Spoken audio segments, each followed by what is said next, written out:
What can a budget tell us about a government's plan for tech? What can a social media account tell us about our elected representatives?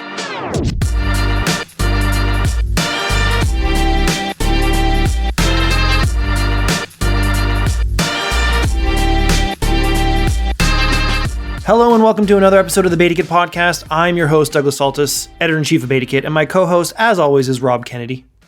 This week, we are back with another politically focused episode. My apologies. With the Raptors out of the playoffs and my D&D game on hold, it is the only hobby I have left. Still, as we continue our provincial budget coverage, it makes sense to talk about a budget impacting 40% of Canada's population, right? But is the Ontario budget really a budget? I mean, Doug Ford's government tabled legislation to extend the budget deadline to less than a week before dissolving Parliament to call an election. This budget will never come to pass. So if the budget is not a budget, then what is it? Well, if you were looking for a referendum on Ford's progressive conservatives, this isn't the podcast. But we can take a look at the tech-related components of the budget, not a budget, and see how they connect to the Conservatives' overall approach to innovation and what's happening at a federal level. And joining us to do just that is CCI's very own Alana Sokic. But first, we're going to ignore the federal and provincial for the local. Like super local. Like Toronto City Council local. You see, there's a new candidate in the running for the October election, and as part of their candidacy, they have sworn off social media. Why is this interesting? Well, that candidate happens to be Siri Agrell, former executive director of 111, Director of Communications for Kathleen Wynne, and Director of Strategic Initiatives for John Tory, where she had her hand in a bunch of tech-related initiatives in the city of Toronto. Now, Siri penned an op-ed in Beta Kit last week about her motivations for doing so, noting that as she attempts to enter politics herself, it has become clear that we need a major reset in terms of how we communicate with one another online and off. Now, it's no surprise that social media can be toxic, just look at my tweets, or a recent Samara Centre for Democracy snapshot noting that the first week of the Ontario provincial election alone generated 20,000 tweets identified as toxic. That's about 1 in 7 of the tweets analyzed, coming from 486 candidates and 14 official party Twitter accounts. So yeah, it's bad. Making this decision very interesting, and not just because, in her own words, Siri's the type of person who ends fights on Twitter rather than starting them. It's also because this very public and accurate criticism of big tech is coming from someone hoping to court the votes of tech workers in a tech-forward town. So let's begin with Siri explaining why she thinks politicians shouldn't tweet. So Siri, why don't you tell us why you killed all your socials right before running for office? I did it about a week after I announced that I was running for office. It's something I've been thinking about for a long time, and it's sort of a combination of a few different things. When I think about things I want to do, I tend to think in terms of like Venn diagrams, right? And that there's different factors that feed in, and I try and do things according to what's in the middle. And so there's, personal reasons of like what I think is good for me, and there's professional reasons and like, is it useful for what I'm trying to do? And then there's societal reasons. And do I think that it's a necessary step? And are there better ways that are better for all of us together?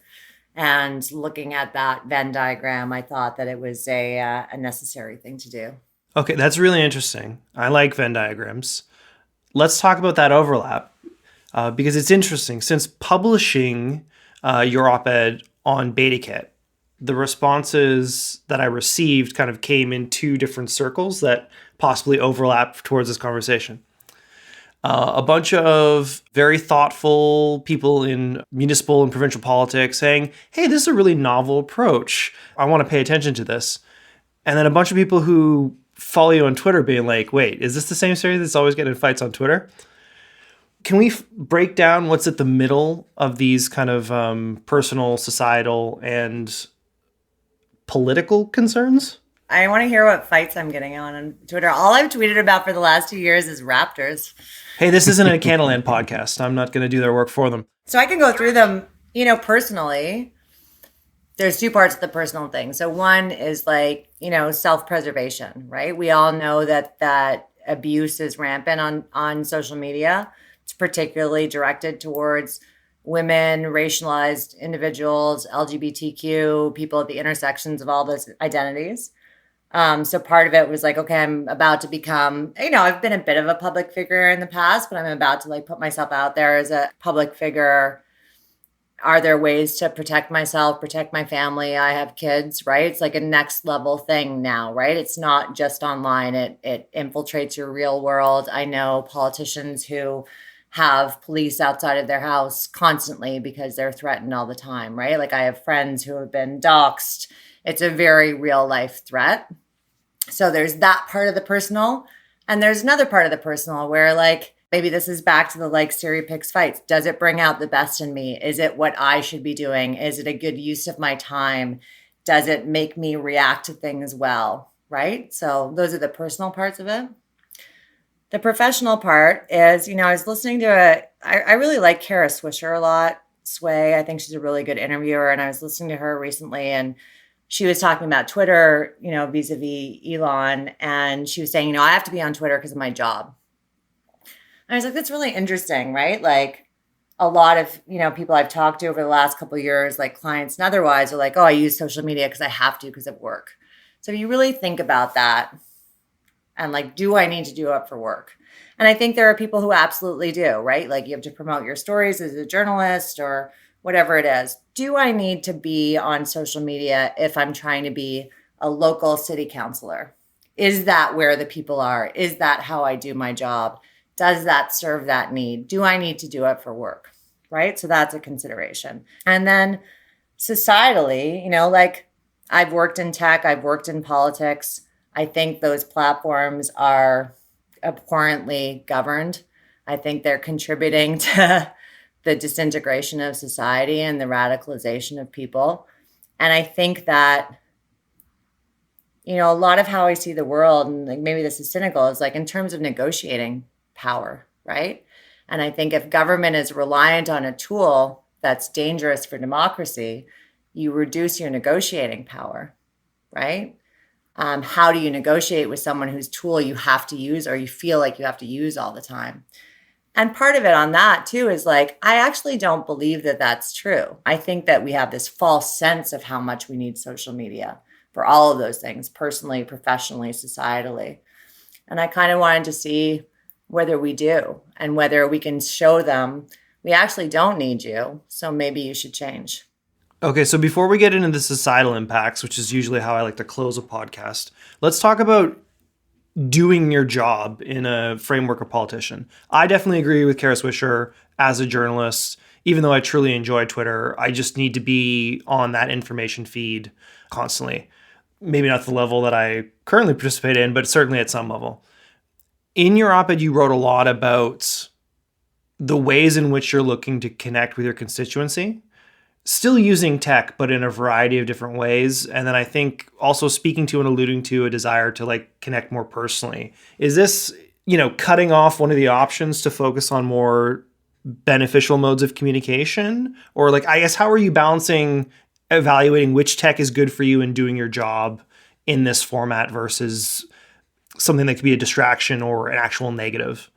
Yeah. And I think like that's the main thing, right? I am evaluating it, right? Like I don't know what the answer is. I've been talking to a lot of really thoughtful people about this for a really long time. And one of the things that came up recently, I was talking to somebody else who's in politics and he was like, oh, I'm been using YouTube ads a lot. And YouTube ads are amazing because you can geo-target them like within your riding and they pop up all the time. And I was like listening to him like, oh Christ, I didn't even like think about whether I'm going to use YouTube or not. Right? What do I think about that? Is that okay?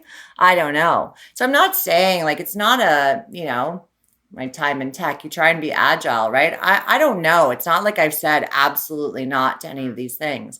I'm trying to play around with it and see what works. And I think in terms of like the job and what I want out of my representatives, what I want to try, the kind of relationship I want to have with people is more of an understanding that all of this stuff is super hard, right? Like the stuff we talk about in Toronto, talking about housing, talking about COVID response, We're talking about barriers to access of services. We're talking about road safety. It's not simple. You can't just be like, road safety is good, more housing. Okay, great. What are you going to do? Where? How? Where are you going to get the money? Right? It's very complicated. So, how do we have conversations where there's a bit more context, right? Where we say, okay, here's the landscape, right? Which is going to require some more space and a bit more back and forth. People can tell me what they think, and we can like have a little bit more of a conversation, because you cannot solve these things by me saying more housing and you saying yes or no. Like, we don't get anywhere. And so what I'm trying to do is, in the digital space, in the real life space, how do we get beyond that? I don't know, I'm banging my fists together. How do we get beyond that stalemate of yes or no to be like, what if? Yes, and that kind of thing. Yeah, it's funny because, anytime you see an elected official on Twitter, it seems to be almost like press releases followed by vitriol. It's not a conversation with the person, it's a conversation at the person. So I guess I'm curious, how do you feel? Do you feel any different not being on Twitter before we get into, or like on social? Has that changed anything for you? A lot of people feel relief. And do you feel that? And if you do you feel the like craving of missing it, the addiction part? Yeah, like I'll tell you like what Monday was like, right? Like I got up at 6 a.m. on Monday and I hit delete. Like I downloaded everything, right? Because I want to make it clear, like if people want to see my tweets, you can look at them. I didn't I downloaded it all, but I hit delete. And then like a junkie who had just like flushed their stash, I like dove after it. I'm like, no, like get it back. What have I done? Like it was weird.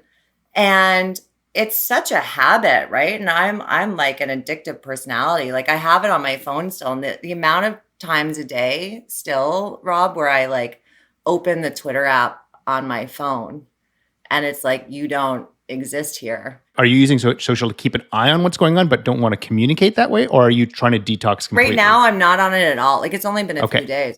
I'm wondering if you can talk to us a little bit about like what your ideal conversations are with either your constituents or even your, I guess, competitors in this race. Because you were, for our listeners who can't see this, pounding your fist together as the universal metaphor for all social media conversations. That's a negative definition of what communication is like nowadays. What would you want it to look like? I want us to get back, I can't remember where I read this first, but I like this idea of sort of like most generous interpretation, right? Starting from a place of most generous interpretation, right? So we disagree or you're being a jerk. Most generous interpretation is like, Doug had a bad day. Let's assume the best of Doug and try and get to a good place, right? I think that what happens in social often in the way we communicate with each other, and I wrote a book about this, right? About our interpersonal relationships and like text. When you remove the context, texts come through as harsh, right? And so I say like, what are you doing? If I said that to you in real life, there could be all kinds of intonations on that, right? That are very kind. But if I text you, what are you doing? You very rarely go to most generous interpretation. You go immediately to like, fuck you, what are you doing? And so I think it's like trying to get back to a place of most generous interpretation, more context. Like I remember when I was a journalist starting out, and, a lot of journalists start out as crime reporters, and I got sent to the scene of something and I was late. I was like the last person there. And so my story was not good. And somebody emailed me, this is before social media because I'm old. Somebody emailed me and they're like, your story like doesn't have any of the stuff that like the Star story has. It was early conspiracy theories days. Like you're trying to cover this up. And I wrote the person back and I was like, listen, I got there 45 minutes behind everybody. I didn't know that stuff. I wrote what I saw and like what I had. And that's why it's different than the Star story. And the person, they had been so mad and they wrote me back and they're like, oh, like that makes a lot of sense. I thought you were trying to hide the stuff that the Star was telling me. And I'm like, no, I just did a crappy job I just did a crappy job, right? And I think that happens in politics too, right? Like I had a conversation recently with some women in, an affluent area of the riding that I'm running in, who had like a bad experience with the guy that I'm running against over the fact that he had introduced permit parking in their neighborhood. They didn't used to have to pay to park on their street, and he had just introduced it, and they weren't happy about that. And he maybe didn't handle it well. And we had a conversation about it. And at the end of the conversation, they're like, why do you think he did that though? Like, why do you think he put like parking on our street? Why would he do that to us? And I'm like, I don't know a lot about this issue. I wasn't like in government when that happened. But I'm like, maybe it's because it's not fair for some people to pay to park on the street and some people not to. And they're like, oh. They're like, yeah, that makes sense. And it was like they had come, I'm banging my fist again. It was such an antagonistic conversation that they had at this different level of like, you're doing something to me, that they had missed the context of like, why is it okay for some people to pay for parking and some people not to, right? So most generous interpretation, I'm sure, maybe the counselor thought that these were like really privileged people who just didn't want to pay. They were like, why is this happening to us without any warning? Most generous interpretation is like, people aren't bad. They just need to understand what's happening and be given a narrative that they buy into of like, why aren't you paying for that? And so I think what I'm aiming for is like I think we all need to reset. And like, how are we talking to each other and what are we after, right? Like, what is the goal? We want to get somewhere that's better. And we can't get there by yelling at each other all the time. It reminds me, I think when a Medium was founded, they were like, time on story was their metric, which wasn't like, did the story get a click, but how much did you read it as a proxy for, did you actually consume the actual story? So they wanted like time on story to be 100% of the time of the approximated reading time. So I guess, is there a way to do that? Are we trained, whether we're on social media or off social media? I've even watched some old movies where I'm like, I can't stand this, like 1980s old, where I'm like, the pace is so slow, I just can't deal. And I'm like old too. And so irrespective of platform, are we kind of fucked because there is no medium or media type? We just want those like hot takes. We want to take it out of context and not necessarily out of malice. It's just, we just want to get the information and go. Is there a thing or a mechanism you've seen that actually can digitally convey those emotions or those feelings or that understanding, or is that just doesn't exist yet? I think we're at a really good time for that, because I think that the key part of what you just said is that we're trained. And I think more people are realizing that we've been trained for it. And like, it's while we're telling our kids of like, don't be on screens too much because it's messing with your brain. We are all on it all the time. And we've been trained to this thing. And like, I'm 44 and, 20 years ago, it was considered rude to put somebody on hold. And now we're in meetings and we're texting and we're not looking at each other. Like, we've been trained towards a completely different idea of social interaction, which I think we're realizing has not always been a positive development, right? And so I think that as long as we know we're trained, we can untrain ourselves from it. And I think that what I'm trying to do with this and what I try to do with my book is like, it's not saying throw the whole thing out the window. It's saying, okay, we recognize that technology is like a huge force of good. It's a valuable tool. It can do so much. But what are the parts that are not good?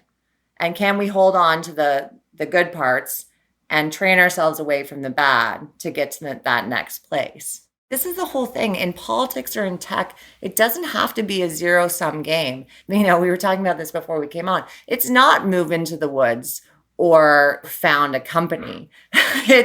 There's stuff in between there. We can have both, right? We can use our phones and still look each other in the eye, right? Like, we can be good kids and still watch YouTube all the time. We can find that thing, but you have to be self-reflective about it. And you have to think of that Venn diagram of like, personally, professionally, societally, are we okay? Are we still in the middle ground where things are okay? You talked before about running a campaign where you're assuming maybe the best interest of people, or at least using that as kind of your intro to connect with your constituency. You also talked about one of the motivations for turning off social media is like protection against the unwashed masses and things that can happen, whether doxing or family safety. Are you expecting a level of reciprocity from the people that you're running against in this election to kind of mirror this? So I think there's a difference there, and I think there's like a really important nuance of like where the attacks are coming from online. Very rarely, and I think sometimes maybe it's like, a bad person who wants to do someone harm. I think the thing that we've like sort of that a lot of people have failed to sort of like grasp about what's going on social media is the degree to which those platforms are usurped by forces that are not individuals, right? And I think we sort of started to see that with like, Russian disinformation. It's hard. I don't know if you guys have experienced this, but like the women I know, and I haven't been one of these, the women I know who have really had the full tides of abuse directed at them, that's not necessarily even real people, or it's not real people acting under their own volition. It is an industry that comes down on them. I think there was a real failure in journalism. And when I was there, it was like, oh, it's the trolls, right? It's just like these guys in their basements. There was a bit of that. But I think there's been a collective failure of understanding of like what these forces are and how that actually gets directed at people. So I actually see those as different. I'm not worried about like people in my neighborhood wanting to kill me. I'm worried about if like QAnon decides to fuck with me, that I'm done for. Okay. So then let's bring this citywide, because not only did you make this decision and you wrote this op-ed kind of explaining your motivations why, you published it on a tech publication, a business tech publication. And then when we had discussed kind of the motivation for why BetaKit, you had, I think, indicated an interest in speaking to a tech-savvy constituency who might understand this, which is very interesting because they might understand it in completely different terms from you, both in personally recognizing the destructive power and scale of technology, but then also living and breathing it and working in it and maybe watching friends at Twitter get fired on behalf of the incoming future billionaire CEO. I'm wondering, based upon your experience working at the city, connecting with Toronto's local tech community, being the executive director of 111 and being responsible for like housing early stage tech companies, where you see a decision fit like this within the broader framework of Toronto's capacity or motivation to embrace technology as an economic driver, a potential for social good, all of that stuff that will be talked about on stage at Collision or Elevate or wherever. Is that part of your platform? I know it's something that you think about. It's something that you've worked on. How would you maybe reconcile the split for BetaKit readers who are seeing your op-ed and saying, that's pretty smart, but also interesting from the former executive director of 111? We can't separate tech out from the rest of the world anymore, right? Like one of the big things that used to make me super unpopular at conferences was that I would get invited to talk about smart cities all the time. And I hate talking about smart cities. I think it's a stupid term. I'm like, we don't call these smartphones anymore. They're just phones. They're all smart, right? Cities are smart. They're very complex organizations. So you can't separate out, is tech important to society or to cities or to our lives? It's just part of the whole thing, right? So that's sort of like table stakes. Tech is part of the landscape now. I spoke at Tech TO last night, and the way I said it to them, I'm like, listen, the tech sector is really important to Toronto, but Toronto is also very important to the tech sector. So you care about your jobs, but you're also here because you want to have fun. You want to be able to pay your rent. You want to have a good time. You want to maybe buy a house. You want to be able to get around, not get hit by a car, not be stuck in traffic, not wait for the streetcar for 2 hours. You need to care about the city too, right? So how do we integrate those two things? How do we make the city better for your sector? How do you use your skills to solve some of these problems, right? And that's like a drum I've been banging for a long time. And the nice thing about that, Doug, honestly, like when I first sat down, we were at McKinsey, hilariously, early on in my time in the mayor's office, and we got a bunch of tech guys together, and I sort of made that speech, and I said, come help me solve these problems. This is like maybe in 2015.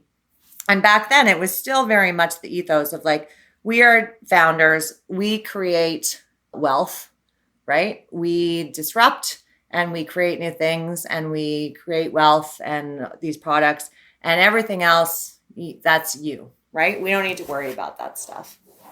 And that changed really fundamentally when Trump came in, right? And there was a really interesting moment in the Toronto tech sector when Trump did the Muslim ban. And a bunch of founders and a bunch of tech people in Toronto all got together and wrote a thing, was like, this is not okay. We're not about this. Canada is different. Come up here. And it was a real moment, right? It was the real TSN turning point for the tech sector in Toronto, where it was like, oh God, this stuff matters. Like it does. And they got a bit more engaged. And like, the founder who like said that of like, this is not our concern is now like very engaged in that stuff, right? I think we've seen, especially over the last 2 years, that the unforeseen consequences of this stuff has ripples throughout society that most generous interpretation we didn't see coming, but we can no longer deny. So if all those things are true, we need to have, good tech cities or good cities. We have really smart people and the problems we're trying to solve matter. Then yeah, like I want people to get engaged. I want people to help me figure that out. And it's so interesting. Like I made that speech at TechTO last night, and the first guy who came up to me, they do like audio-based polling, right? So like all the young people in my life right now, they send like voice messages. And people started like, the young people that I mentor or young people I know started sending me these things. I'm like, what's happening? Like, just call me. Why are you sending me this recording of what you say? But this kid came up to me last night and he was like, we have this whole tech company that's based on like audio surveying, voice-based connection, because that works better. And I was like, that is not even something I had thought might be a thing. But maybe that's true. Nobody likes polling. Nobody likes anybody knocking on their door. But maybe like some people wouldn't mind getting like a voice memo. I don't know. It's like such an interesting thing, right? So like if you put that out to the world and you put it out to the really smart people in Toronto, like if you wanted to engage with people, what would you do? And somebody comes back and says voice stuff. I'm like, oh, that's interesting. Wouldn't it be nice if I could say in 3 months, okay, this is how I'm going to engage in the campaign. And here are like the 3 amazing like Toronto tech company tools that I'm going to use. And we're going to see. I would be very interested to see that as well. But I want to go back to the moment you referenced previously, not the TechTO moment, but the response to the Trump travel ban, because I'm very familiar with that, because the letter in response to that was drafted with the support of BetaKit and published on BetaKit. I want to tie that to another moment that happened when Google announced that Sidewalk Toronto was happening. And most of the people in BetaKit's constituency said, of course, tech doing innovative things on the waterfront, no brainer. Even to the extent that they didn't really consider the implications of that. And there's been a lot of really great reporting. I look forward to reading mentions of BetaKit's reporting in Joshua Kane's book, which is forthcoming, about all the ways in which maybe from the social, political, every lens other than tech, why that project was not a no-brainer.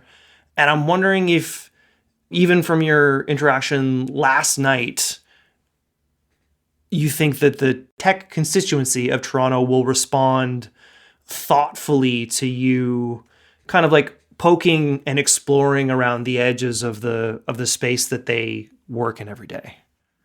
I think they will. Honestly, like the conversations I've had with tech people about this have been really, really like thoughtful and interesting and self-reflective. And for the most part, they're way ahead of me, right? Like the people that I talk to in tech are fully aware of what's going on in the governance of these places. And most tech people have been like, absolutely. And especially because I'm not saying I'm down on tech, I'm saying I'm down on these specific things.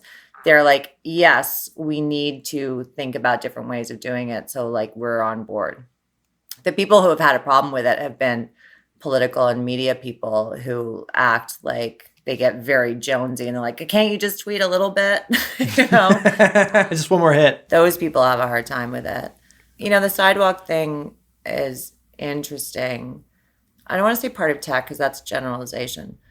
Part of big tech, some of it, it's a feign. It's not real, some of what they're doing. And the thing about sidewalk, and, you know, like I've said this on the records, it's like not new. The problem with the sidewalk thing is that it was a land grab. It was like an actual physical land grab. We could get into all the, you know, the data and all that stuff. But they're trying to build a company town because cities matter, right? When I talk about how like you need to be able to live here, these guys are way ahead of us. They understand the labor force issues of what they're doing, right? Amazon and Google and all those guys, they're trying to build company towns. And what Google or what Alphabet wanted was the Portlands. And the Portlands of Toronto is the largest undeveloped piece of real estate in an urban center in North America. It is insanely valuable. And they wanted us to give it to them. And that was not on the table. And that was the conversation from the start. I love the idea of using technology to solve city problems. That wasn't the issue. The issue was that they wanted the land, and that wasn't on. And it never got past that. That was the entire thing. So it wasn't really about tech with them. But I think technology people are super thoughtful, and I think people understand that the problems that we need to solve are still about people, and cities are where you do that. So maybe to close this off, looking forward, like election campaigns are fast, they change quickly, so does technology.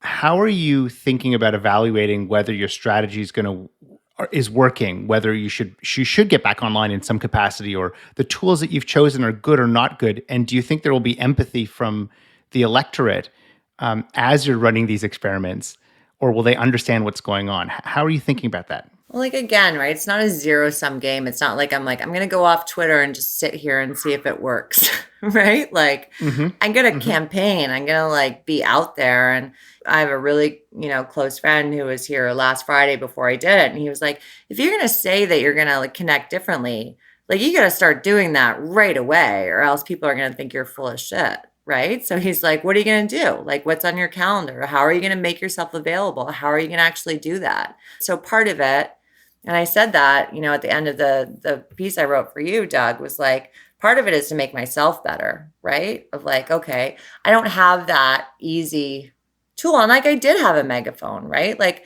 I'm not part of like people saying that I'm like, punchy on Twitter.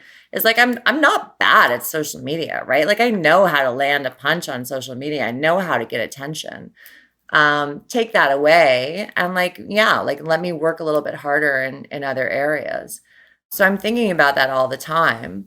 Part of it too is like, a lot of the reason I think that people think it's hard to run against an incumbent is because it's hard to get attention. You don't have name recognition. You don't get in the media. There's a very small media cycle right now. And so, the advice that I give people when they're like, how do I get in the news? I always say, I'm like, be interesting. The best way to be in the news is to be interesting. So right now, whether you think this is working or not, I got more news than anybody this week. So I won already on that. People know a 65-year-old woman who lives on my street who I've never spoken to before stopped me on the street yesterday and was like, I love this social media thing. The one thing that I think that I'm good at, and the reason that I've succeeded in a lot of different realms, is I'm not I don't have a terrible read on where people are at, right? Like, people are thinking about that. We've literally been trapped at home for 2 years with our screens. Everyone is thinking about what that did to them. Everyone is thinking about how to come back out into the world, right? This is where people are at, and I think people are ready to talk about it. And I don't know if it's going to work or not, but I don't think that I'm going to win or lose about whether I'm on Twitter or not. I'm going to win or lose of how many people I can talk to in this riding of 100,000 people, right? And I got 5 months to do that.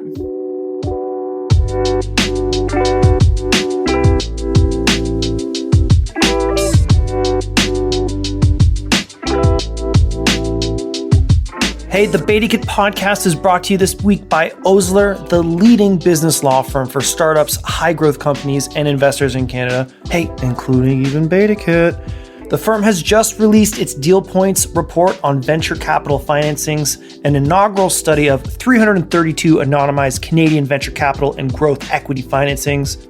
Now, the report looks at deals from 2019 to 2021 and provides data and insights for founders, entrepreneurs, investors, and advisors contemplating transactions.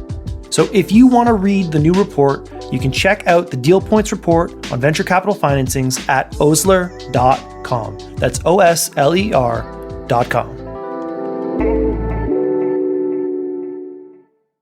All right, Alana, thank you for joining us. And I think because this is your first time on the Beta Kit podcast, we're going to go choose your own adventure when it comes to the topic of conversation for this evening. Where do you want to start? Do you want to start by discussing what's in this proposed budget? Or do you want to start by discussing whether or not this budget is even a budget? Ooh, fun options you've presented me with. Let's start with what's in the budget. Okay. In the choose your own adventure trail, you're not going down the dangerous path. You're getting in the car to safety. It's totally fine. Well, we don't know where we're going to end up at the end of the book anyways. That's the magic of choose your own adventure. But from, I guess, a CCI perspective, what are the kind of major highlights from this Ontario budget from a tech perspective, or maybe like broadly like digital innovation, futuristic energy, like throw in anything here that pertains to the Beta Kit podcast kind of audience segment of interest? Just to back it up a little bit, CCI's advocacy buckets, if you will, or pillars are access to capital, which is self-explanatory, access to customers, which we typically frame as our members, domestic tech companies having commercial adoption in this country, access to talent, again, self-explanatory, and marketplace frameworks, which is essentially the policy guardrails for the knowledge economy. So in breaking down the budget, I'm just going to focus on each of those four pillars and what we saw in them. So on capital, we did see an increase in $200 million to what's now being called Venture Ontario, but what was formerly the Ontario Capital Growth Corporation.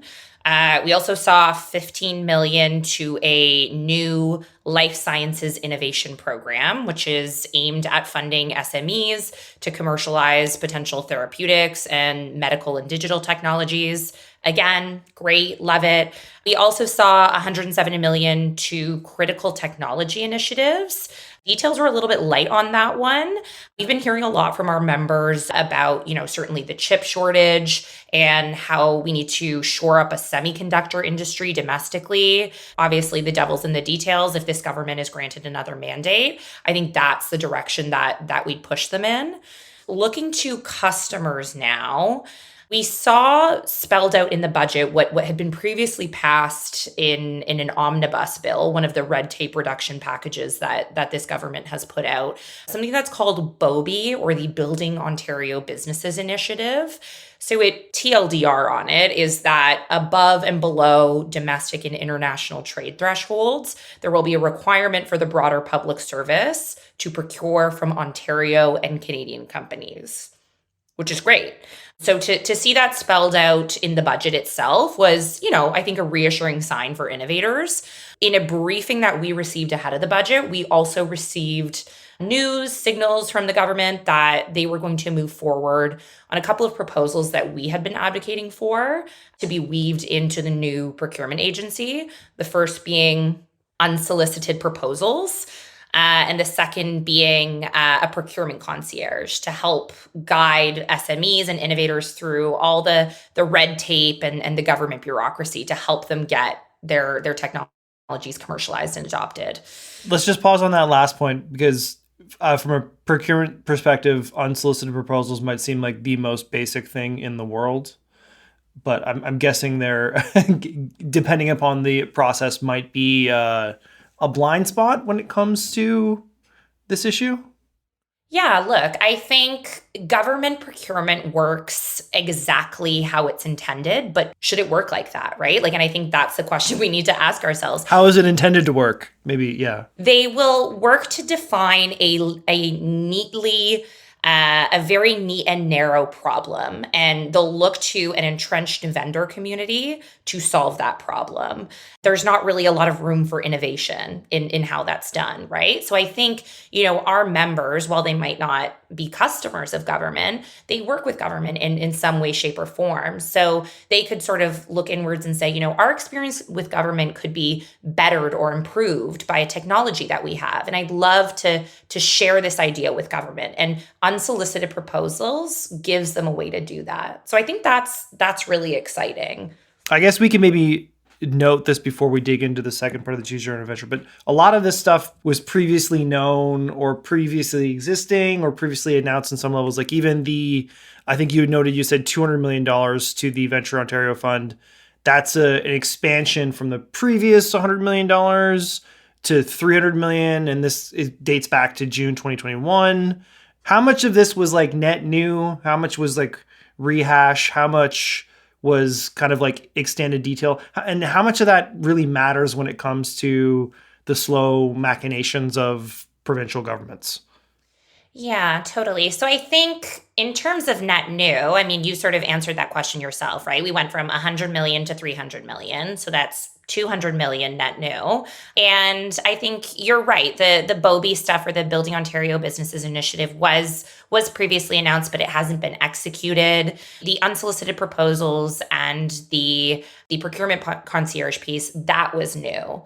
This budget was a lot about what this government signals to do in its next mandate. It was not a usual budget, right? Like minutes after the budget was tabled, the legislature was disbanded.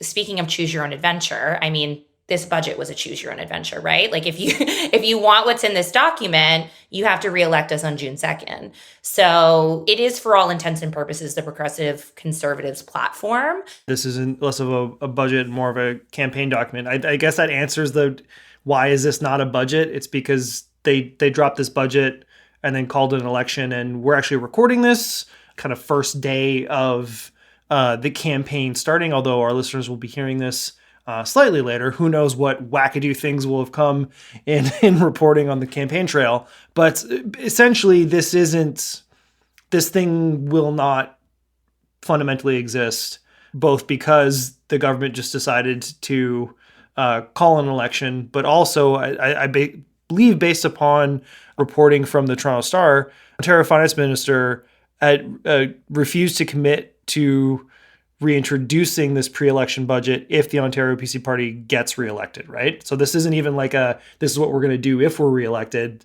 They're leaving a kind of a wide door open there. Yeah. So in the Twitter sphere, I saw a lot of back and forth on that specific issue. The Minister Bethlen Falvey's commitment to reintroducing this budget should they earn a second mandate. The last I read was his spokespeople unequivocally saying, we will introduce this budget as written if we are reelected. If that's the last word on the subject, I'll take them at that. Again, we want to build on those signals and see execution there that I think would make innovators happy. So, all right, then. Well, so then as an election platform for tech, how does this stack up? And then maybe let's use that as a way to dig into the Ford government's overall record. And let's, for the love of God, keep it from a purely tech perspective, because otherwise this will be a much longer, much more intense podcast. And I was going to say less entertaining. It could be more entertaining, but certainly something I'm not looking to do on day one of the campaign. Is what's been laid out in this budget, not a budget, set of election promises, indicative of the Ford government's overall approach to kind of tech and innovation in the province, or novel and different? So we really only have two parties' platforms or more fleshed out policy proposals, in this case, a budget, not a budget, that we're working with. So in terms of looking back, I think This government has done a lot on the marketplace framework side of the equation. Not to be glib, but this isn't sexy policy, right? Like a voter in Huron-Bruce is not going to go, oh, Premier Ford appointed a special advisor to set up a data authority. He's got my vote. You might be misestimating our audience, because at least if Ben Bergen's listening to this episode at some point in the future, he is thinking that that's very sexy.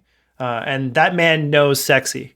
I can't say that about my boss, but No, you okay. can't, but I can. I can say it anytime I want. You can say that. But you know what I mean? Like it's not headline grabbing policy, right? Like it's sort of like it's not buck a beer. Exactly. It's in the weeds, building the foundations, building the infrastructure for a digital government of tomorrow. And quite frankly, the general public isn't really aware as to how much has been going on behind the scenes with respect to digital and innovation policy. So, I mentioned the appointment of the special advisor to the data authority. That's really cool and exciting. And what that means is that we will have a public entity that will control public data sets. So think about the implications for labor market data. That's provincial jurisdiction. Obviously health data is very sensitive, but municipal and infrastructure data, like think about what unlocking those data sets could do for innovative companies. Like I think that the potential there is quite incredible. I mentioned some of the procurement pieces, the creation of this new single window for government procurement in Supply Ontario. Probably above all, and I probably should have mentioned this at the top, is Intellectual Property Ontario. Again, a new agency entity. It just had its board set up. We have a member who's serving on that board, which is fabulous. They'll really serve as two functions. The first being education. So why is intellectual and property important? Why do we have to care about it? They'll create a curriculum that could sort of be shopped around to different audiences. And then they'll also serve a commercialization function. So helping startups and scale-ups commercialize their intellectual property, own their ideas, reap the benefits, et cetera, et cetera. So that's the nuts and bolts stuff that we find really valuable. And we've been really appreciative as CCI to work with this government on setting up. And perhaps this is a good segue into the other parties and what we've seen them put out thus far. What stands out to me here is the expansion of the commitments to the Ontario Venture Fund. Seems to be slightly different from that, but from my reading of what this government has done previously, generally, this government has been one necessarily looking to spend or commit significant dollars towards innovation. I think in 2019, they had kind of done an across-the-board haircut of most innovation hubs across the province. They've killed a variety of programs when it comes to dealing with green energy turbines or, even electric vehicle charging stations, which actually costed the province dollars. And we all know that they kind of underspent when it came to the pandemic and some of the emergency contingent funds that they had there. This seems to be a very different consideration from this province specifically, to say kind of almost more mirroring what we've seen from the federal government in terms of setting up gross pools of capital to finance innovation here. Is this an outlier when it comes to this government, or? I hear what you're saying. I just want to challenge the premise a little bit. And full disclosure, I am what I lovingly call myself a practicing nonpartisan. When we look at innovation policy in this country, is just sort of throwing a bunch of money at a wall and seeing what sticks. Is that what effective policy makes? Does that yield the results that we want as an economy, as a country? In the past, CCI has been a little bit critical on superclusters and in terms of the funding they receive and then the results that they yield. I think personally, and this sort of relates to a budget recommendation that we as CCI made, which was imposing performance-based metrics into innovation funding. So it's certainly, like you said, the dollars and cents are great. I think people are always hungry for cash, but what gets measured gets minded, right? So if we're not looking at how those monies are spent and the results that it's yielding, what are we even doing here, right? So I think when we talk about cuts and everything, I hear you, but I think it's this foundation building policy, creating an agency for intellectual property, creating a data authority that I think are matters much more to innovators than perhaps, an endless supply of the cash. blank check. Yeah, totally. Yeah. Curious to go back to the point that you made before, Elaine, about what you've heard from the other parties in Ontario. What signals have you seen from the other parties? Totally. So as I mentioned, only the NDP have released a platform. The Liberals put out what they've dubbed an economic dignity mini platform, if you will, that has a lot of policy proposals pertaining to gig and contract workers and what have you. And I think they've also proposed, piloting a 4-day work week. But we have yet to see a fully costed platform from them to date. Same with the Greens. The NDP platform was very interesting to us. We read it and we said, okay, there's a lot of great stuff here on talent, especially when we think about, the division of powers in Canada, right? The provinces have post-secondary. So there's a really great opportunity for the different parties to come out and say, you know what, we want to build a sustainable domestic talent pipeline between our post-secondary institutions and our domestic firms. And I think there are a few proposals within the NDP platform that do just that. So for example, they offer to expand paid internships for post-secondary students, which is something that really closely tracks with what we put in our talent strategy. We also saw some good language in the NDP platform around strategic procurement. I will say they were essentially silent on data, intellectual property, and anything pertaining to the innovation economy more broadly. Like commercialization of that as well? Yeah, absent. Nada. But, if filed under if I ran the world, if I could Frankenstein, the NDP platform commitments on talent and what we saw in the budget, not a budget, on IP Ontario, the venture fund, what have you, I think, we'd be golden. So you've touched upon something that's interesting and I think probably worthy of us to discuss, because we've kind of seen just nationally in a lot of different ways over the last 2 years, the limitations of, or maybe let's say the relationship between federal and provincial powers and how those things intersect. A lot of the topics that we are discussing and a lot of the topics that have been mentioned in this budget, not a budget, are things that truly do play at national scale, whether it's like IP strategy, procurement, things like that. What is the level of intersection required? And honestly, I think some of the commitments we're seeing are provincial mirrors of broader federal commitments or movement at least in the same direction. What's the level of work togetherness when it comes to those kind of provincial frameworks and structures and policy commitments?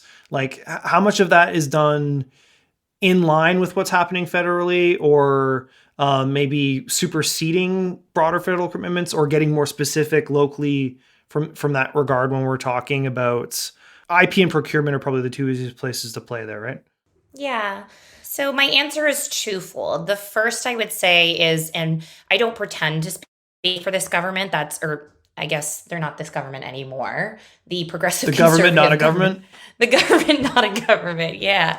So, the progressive conservative government, they would probably think the federal government maybe didn't do enough, didn't go as far, could have done more on a few things. And I know you brought up IP and data, but I'll raise you one and bring up privacy, right? So there was a much debated privacy effort at the federal level to fill that gap, or what the provincial government saw as a gap. They introduced a privacy white paper in the fall that essentially said, here's everything that we need to do on privacy.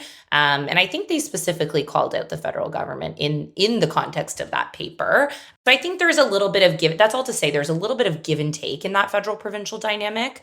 But I think, look, we've seen Premier Ford and Prime Minister Trudeau standing shoulder to shoulder at a lot of recent events. I name checked the Stellantis and LG announcement as the most recent example. So, and the Premier will be the first to say they work well together. That's great. We'd like to see more of that collaboration to the benefit of innovators and domestic firms. There are also federal provincial tables. So, for the non-politically savvy, it's essentially virtual rooms or physical rooms where a provincial minister of labor and a federal minister of labor will come together to talk about labor issues.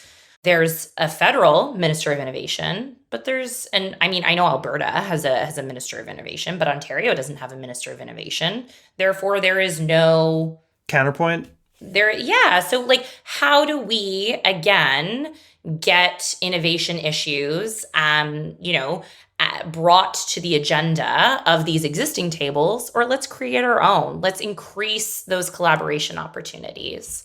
That's maybe a great thing to note. Obviously, we're super focused on this segment of commitments. How much are these considerations rating versus some of the other things that Rob mentioned, like the rest of what's been going on in the last 2 years of, if not Ontario, the world? Where's, I guess, maybe the proportional weighting in terms of the party's attentions towards tech and innovation considerations? Yeah, so I would say certainly you're going to hear a lot in this campaign about healthcare. I don't really know what to call the time period we're in. It doesn't feel post-pandemic, but then it does sometimes. So I think it's still definitely going to come up a lot, certainly with the issues we faced with the long-term care system throughout the pandemic and hospital capacity. But I think another major theme is affordability.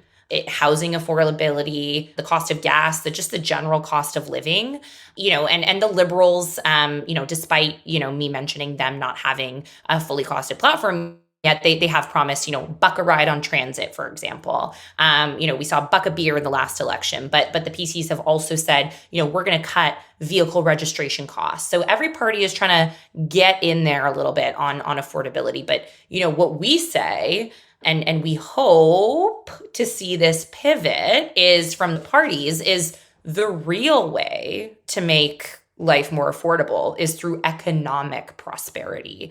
So we have high growth, innovative companies in our own backyard that can help drive that. So let's hear from our politicians throughout the campaign about what they're going to do to make that happen. It's all connected too. When we talk about talent, right? And okay, not to boost myself, I came up with this line myself. I personally say that talent is not just about dollars and cents, but lives and livelihoods. It's too long for a t-shirt, but it's good for a tweet. Fine, Doug. I'm just the constructive. We're not going to add to the merch line. No, everything in its right place. So yeah, right. So just to that point, what we do on housing will help attract talent. What we've done on childcare will help attract talent. So let's get better at telling that story as a province, right? I think there's a bit of a marketing and communications, commitment that I'd like to see from parties saying, how do we tell the story of why Ontario is a great place to work? Okay. Maybe with that, are you expecting, because this is another kind of CCI bugaboo that comes up often, but maybe isn't discussed in the provincial framework outside of tech, any conversation around branch plant economy or things like that? Or is that level of economic accessibility not being discussed in those terms for this provincial election? Yeah, so I wouldn't say, if you were to control F branch plant in a party platform that you'd find exactly what you're looking for. But CCI, you're right. We will always remain a bug in the ear for politicians on that subject. And something that we were disappointed about in that regard was seeing Premier Ford stand shoulder to shoulder with Meta about 5-6 weeks ago, I want to say beginning mid-March, hailing this announcement from them. And Meta, formerly known as Facebook, I sometimes forget that too. So I'm just going to clarify that they're going to open a new engineering hub and, create 2,500 jobs in Toronto. And, we sort of look at that and we go, you're not creating 2,500 jobs. You're just shuffling the talent that already exists. That's all to say it's still an issue as recent as March. Well, there was a similar Microsoft announcement that happened this week in terms of recording. Now, that's a previously committed office from back in last year, where every tech company in the world announced that they were opening up offices in Canada, but that's now opened, and you had Mayor Tory and a variety of other people there. So I don't think that that's going away anytime. But to your point, it doesn't seem to be discussed in the terms that our segment of the tech community worries about or wonders about, I guess. No, totally. And for us, we kind of saw that and said, SMH, shake my head, because they know better, right? So they had this really cool program that was part of the digital and data strategy that they released last year called the Digital and Data Innovation Fellowship. And it was basically okay, we as the government will help, we'll solicit applications to the private sector whereby you can second your talent, your employees to government and help, build capacity and teach us about innovation, to put it quite simply. They launched this program. I think there was 3 or 4 different specific projects that they were looking to have folks come in and help on. They launched this project. They solicited applications. They received applications. They sent out offers. And then the companies said, we can't spare the talent. If this government is aware that companies can't spare the talent, but then is also standing shoulder to shoulder with Meta saying, 2,500 jobs are being created. Yay. Again, that goes back to what we were talking about earlier in terms of that lack of consistency, right? I guess it's good because that means I still have a job and a reason to talk to these folks every day.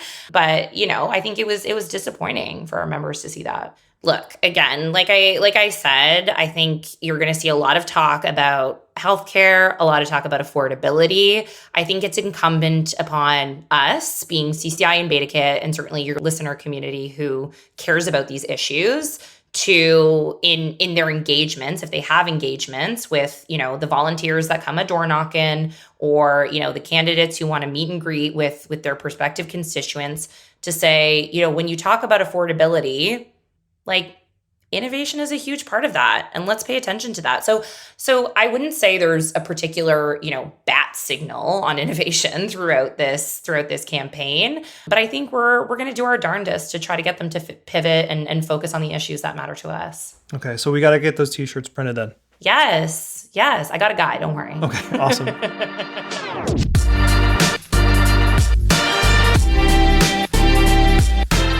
The BetaKit podcast is produced by BetaKit Incorporated. It's edited by Katie Lohr, and its hosts are Rob Kennedy and me, Douglas Saltis. To learn more about how you can support this podcast, head to patreon.com/BetaKit.